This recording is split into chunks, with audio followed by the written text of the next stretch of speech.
сейчас. В офисе с утра ажиотаж, но он не связан с работой. Сотрудники в поисках подарка. Задача непростая. Нужно подобрать то, что самим не очень нужно, но пригодится другим. Вот этот компьютер, наверное, этот ноутбук уберем, наверное, сейчас вот этот.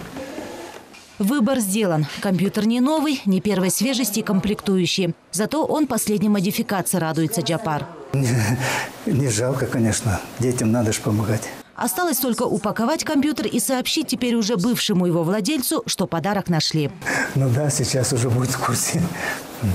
Всю последнюю неделю в центре пребывания пожилых людей только и говорили, что об учениках сгоревшей школы. Думали, как они могут помочь детям.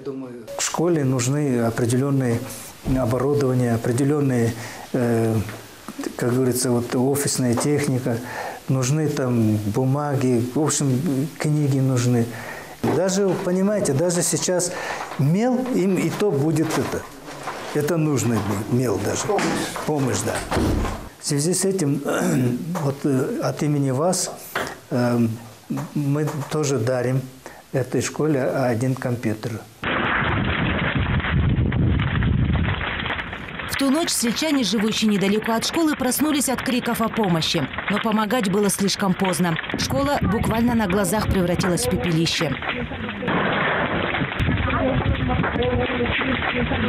Сгореть быстро и дотла помог не только ветер, вспоминают жители села Кукмойнок. Здание было построено щитовым способом, из рамочных конструкций и обшивки, еще в 80-х годах.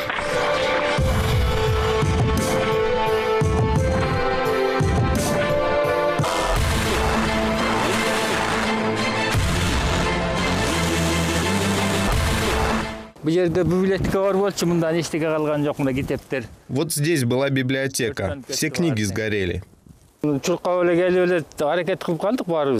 Тогда свет погас. А наши, оказывается, затопили котельную, чтобы дети на следующий день не замерзли. Вот и случился пожар. Все сгорело быстро. Под ногами знания, в голове пустота, сетует директор школы. Спасти и без того дефицитный учебный фонд не удалось. Она успела вынести только классные журналы и трудовые книжки учителей. Вот то, что осталось от аккордеона. Это клавиши. Вот смотрите. Что ни день, то новая находка. В руинах сгоревшей школы каждый учитель находит для себя что-то родное. Вот это остатки от музыкальных инструментов. Ни один сельский праздник не обходился без них. У нас много было инструментов. Национальная одежда была. Что интересно, полгода назад мы на них играли в честь открытия дома Аксакалов. Пришли, поздравили, сыграли и ушли. А теперь в этом доме Аксакалов сами учимся. Как будто для себя открывали.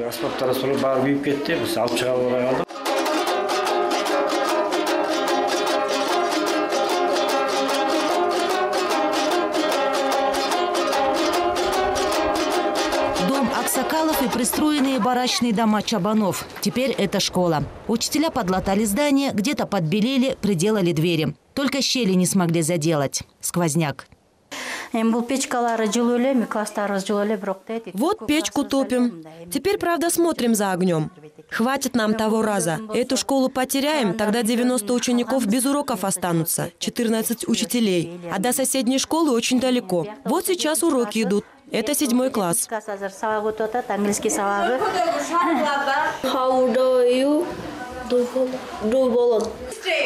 Проблема одного отдельного маленького села в который раз указала на одну большую проблему всей страны. Нехватка школ, учебников, переполненность классов. Согласно статистике, обеспеченность учебниками составляет 62%. Более 400 школ нужно или достроить, или отремонтировать, или пристроить дополнительные корпуса.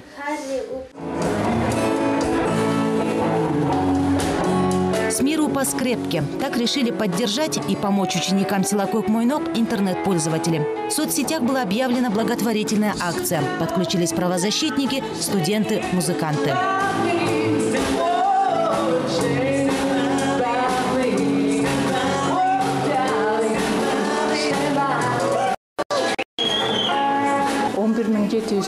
$11 тысяч сомов, 4 компьютера, 2 телевизора, диван, 2 кресла, принтер.